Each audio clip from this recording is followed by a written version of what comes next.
matter. Any Oh, here we go. platform is fine. Is it like we LinkedIn? Where are we? Yep, we're on LinkedIn. Hello, Malavi. Welcome, welcome. I am here with Karen Maze. I being Melissa Trumble, of course, your joy visionary. And Karen and I have similar stories in that we have embarked on transformational health journeys. And you can call it weight loss, you can call it getting moving, just changing your lifestyle, whatever it is. And we were just chatting about, Karen wisely said, the lessons that we don't learn, we get to repeat again and again and again. So would you care to elaborate on that, Karen? Yeah. Absolutely. I mean, I've experienced that. I had the story that I'm a pretty smart person, did okay in school and, college educated and all that. And yet here I was circling the drain in certain areas of my life over and over. And even as I was sharing with you in my own personal weight loss journey, when I was started having success in a way that I had never seen before, and that was fun, and there's nothing wrong with that. But I think what I have learned since then, because this is almost 9 years ago, what I've learned since then is that I really got the joy from seeing the number on the scale go down, and from the changes I was experiencing, wearing smaller size clothing, and that stuff is actually designed to go away. And so when I kind of got there, so to speak, I hadn't put enough joy into the process, and figured out what was in it for me to continue making healthy choices. And so there was this tension.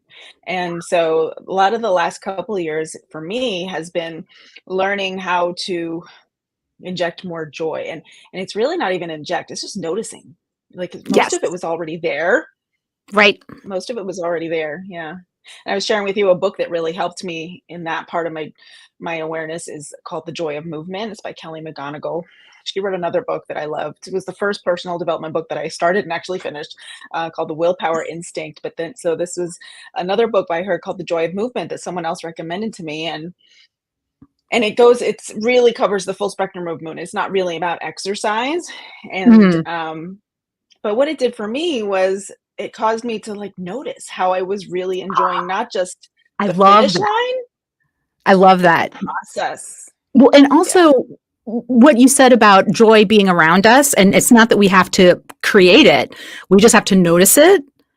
Because all the things are there for us to enjoy, to spark our imagination, our creativity, whatever gets your juices flowing. Like it could be clouds.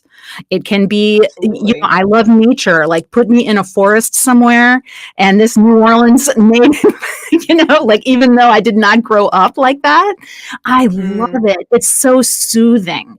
And so I seek it out all the time. And there's parks all over the place. It's not like I live in the woods, I live in the city, and I go to the national park that's 45 minutes away. I go to the battlefields that are 10 minutes away, and I just walk around my neighborhood and walk through a park. It's nice. And I know that will give me some joy and some happiness and peace. And when I'm walking, I like the book you recommended about the joy of moving, because I call it moving my body. I am intensely allergic to exercise. So, if I guess growing up in the Gulf South, it was just so hot that the idea of exercising was insane, because you're going to make yourself sweat more. And so it's just, that's one of my programmings that I get to address on the reg, so that I do move my body. And I like to call it my next prescription, because I get kind of squirrely if I don't. It's not just moving the body, it's also seeing the nature and the natural patterns, which has scientifically been shown to soothe and calm our minds. Just the pattern of the branches and the leaves and like the veins in the leaves, they all harken back to each other. And they actually, this is so cool, Karen, they got people to look at computer monitors with those designs, and it had the same effect.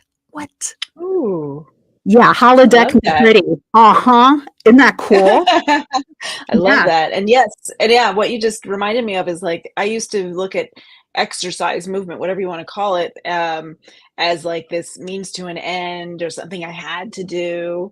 And so the noticing of what's enjoyable about it, it's sort of introduced these additional rewards besides just Mhm. checking the box, you know?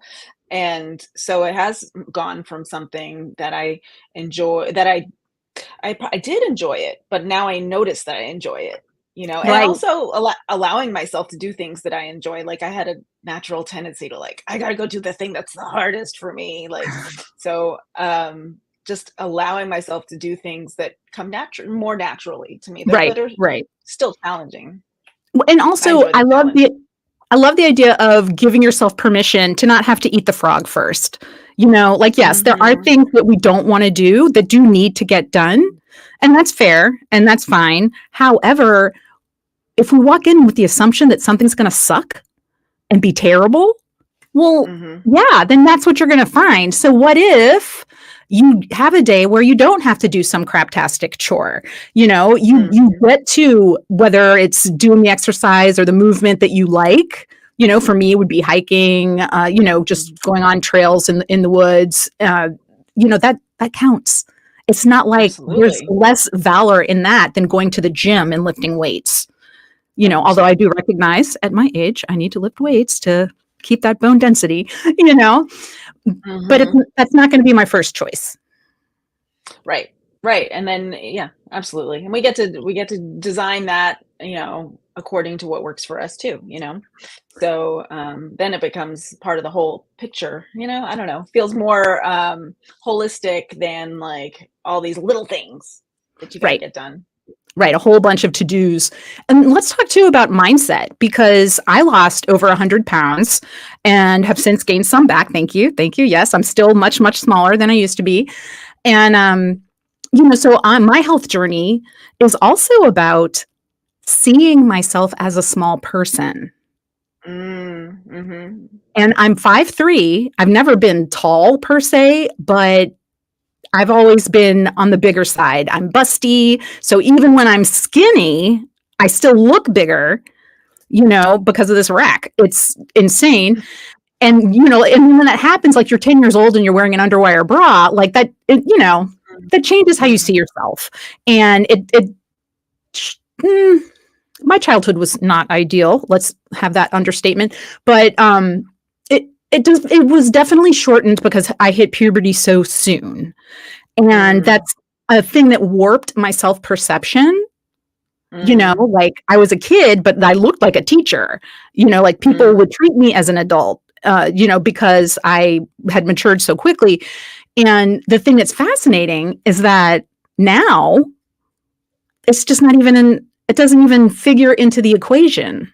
And part of it is Mm-hmm. my age, being in my 50s. It's, less about the, hey, sexy mama, like that's just not on my radar at all.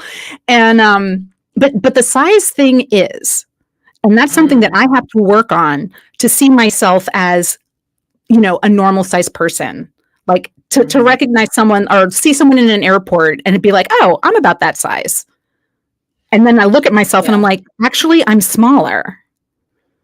So there's this Mm-hmm. interesting kind of body dysmorphia, I guess, to sling around some psychobabble term.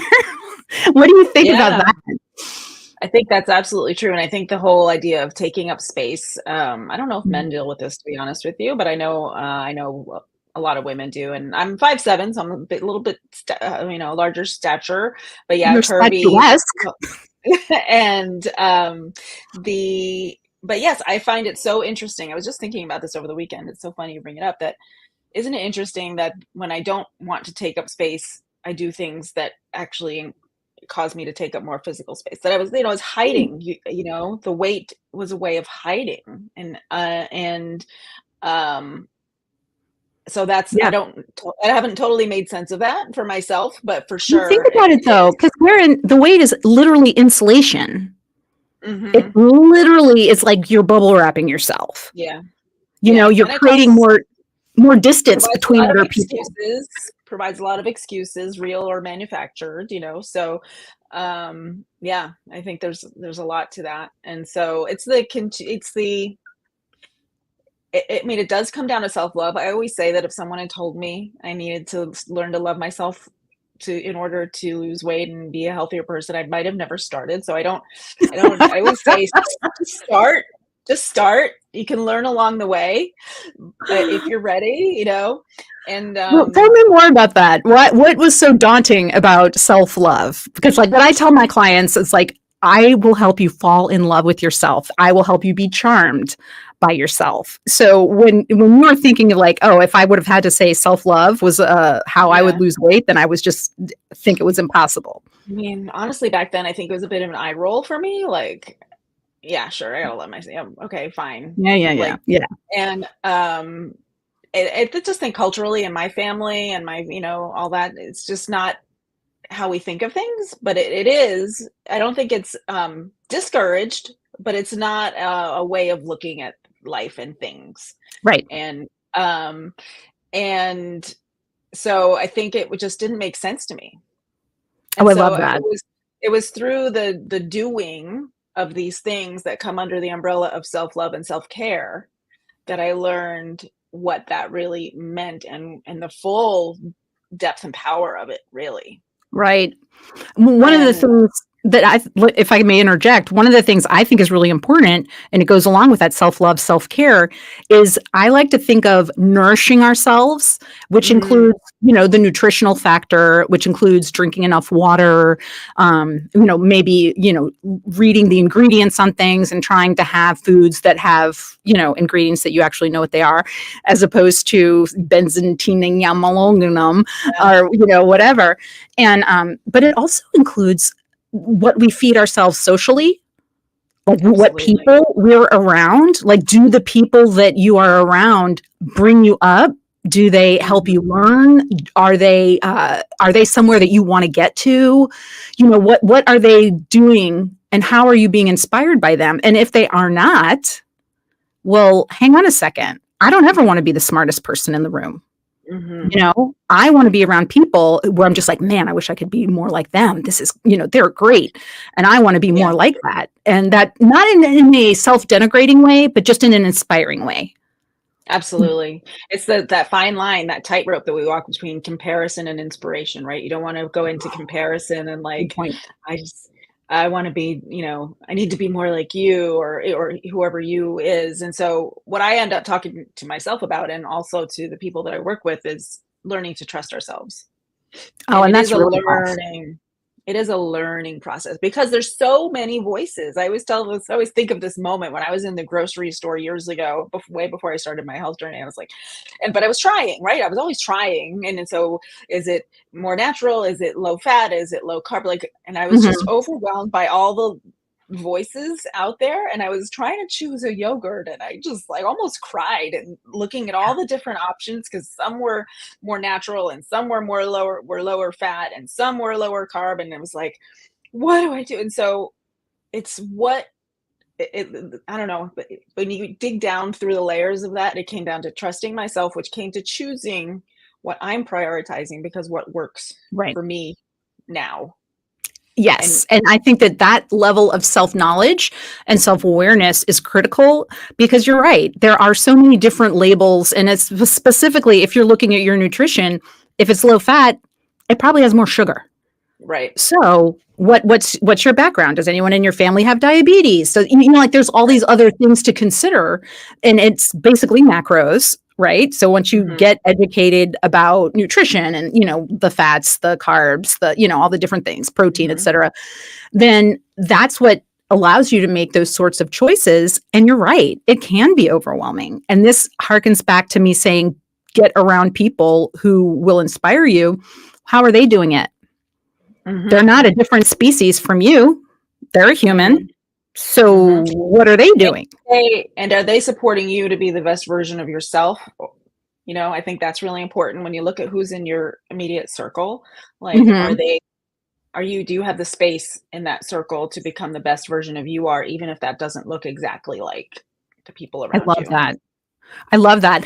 And I would love to continue this conversation and talk more about mindset.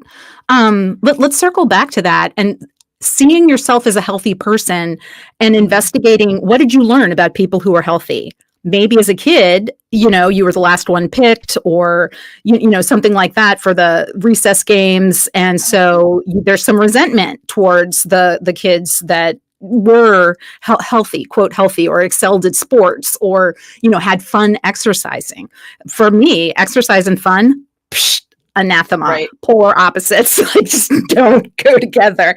And that's how I grew up. And then guess what? I was a stocky kid, and I stopped growing when I was 11. So it wasn't like I was going to have a growth spurt that would help me absorb any of this weight. And so there is a lot of negativity around my idea of who are healthy people. And I get to reprogram that.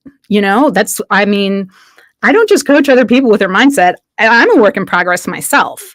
And the thing with mindset that's so gorgeous is it's so repetitive, and you can absolutely just rework that script and, redo that programming. I say we've got our subconscious is like a computer, and it's got an operating system. And if your operating system is bunk, which surprise all of ours is, because we put together our subconscious minds before we're like 10. It's absurd, and we get to say what it is. What is true? What is my truth in this world? Can I be healthy, radiant, happy? Can people be happy to see me arrive and disappointed when I have to go? That's my goal. That's what I want. I want people to be excited to see me. And I still kind of, when I say it, I get a little frisson of fear. Like, is that possible? Because that's Great not read. how I was raised.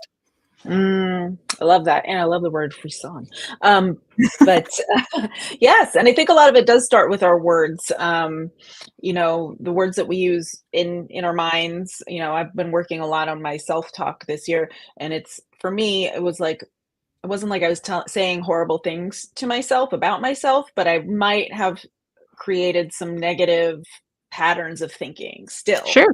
About, time is a big one for me. There's never enough time. Oh, I have to rush, and so working on my thought patterns around that, and choosing more positive words. It starts with words. I mean, one of my real simple tips for people, if I can share that, is Yes, please.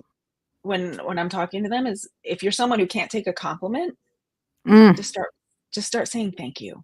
When someone offers you a compliment, thank you. Yep. And that's it. Yeah, 100%. I really struggled with that. Amy Yamada, God bless her, an amazing person, was my coach. And she, I was making jokes about what she said, that I don't know, that I looked good in a hat or something. And she said, she just stopped me and she says, I think what you mean to say is thank you. And I was like, you're so right. Yeah. Yeah. Yeah. And that's chilling. Because we are all amazing. We're freaking miracles. We have lightning inside our bodies. We're like sacks of ocean with lightning and minerals like the mountains. It's incredible what our bodies do. And so to think that we're anything less than amazing is a disservice. And if you are thinking that that's some bunk, lean in. Get curious. Why do you think that that's not true? Yeah. Yeah. And it's so much as the noticing, going back to that, Yeah. It's just noticing. Yeah. Oh, this is kicking all the booty. Thank you. Thank you, Karen, for joining us and for sharing your journey and being so open and candid. I really appreciate you. Oh, I love this. This was so much fun. Thank you, Mel. Yes. And thank you, Mel Lovey, for listening in. Talk to you later, Gator.